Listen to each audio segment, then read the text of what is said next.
parcours de soins du patient diabétique, du dépistage des lésions oculaires au suivi de l'OMD. Dépistage des lésions oculaires. Un patient diabétique subit de nombreux examens.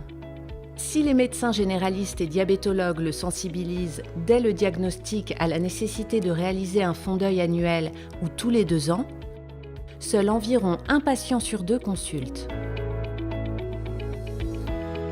Pourquoi ? Difficulté d'accès à l'ophtalmologiste, délai d'obtention d'un rendez-vous, peur de découvrir un problème visuel, sentiment d'inutilité de l'examen. Ce dépistage est essentiel car certains patients diabétiques vont développer un OMD. Ce risque augmentant en fonction du type et de la durée d'évolution du diabète, de la qualité du contrôle glycémique et de l'hypertension artérielle, de la sévérité de la rétinopathie diabétique, mais aussi en cas de chirurgie oculaire. Les patients ne vont pas forcément en saisir la gravité car l'OMD est peu médiatisé. L'ophtalmologiste n'explique pas forcément suffisamment les conséquences et elle entraîne une dégradation lente et progressive de l'acuité visuelle. Traitement de l'OMD. En cas d'OMD avec BAV de 5/10, l'ophtalmologiste prescrit des IVT. Le choix du traitement est important et doit tenir compte des facteurs anatomiques et fonctionnels et aussi du ressenti patient, de sa disponibilité ou de ses antécédents médicaux. Ce n'est pas toujours le cas. Suivi de l'OMD.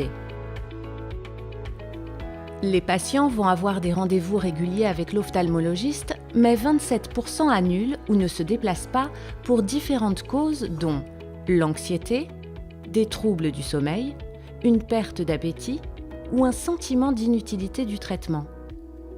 Une acuité visuelle diminuée ou basse va démotiver le patient, ce qui en cas de réponse thérapeutique insuffisante devrait pousser à réévaluer précocement la prise en charge. D'autres causes peuvent entraîner une sortie du parcours de soins, comme un âge avancé, une mobilité réduite ou un besoin d'assistance pour se déplacer.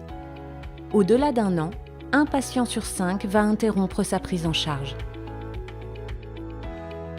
Le médecin traitant ou le diabétologue n'en sera pas toujours informé, ce qui pourrait être optimisé afin de remotiver le patient et de le rendre acteur de sa prise en charge.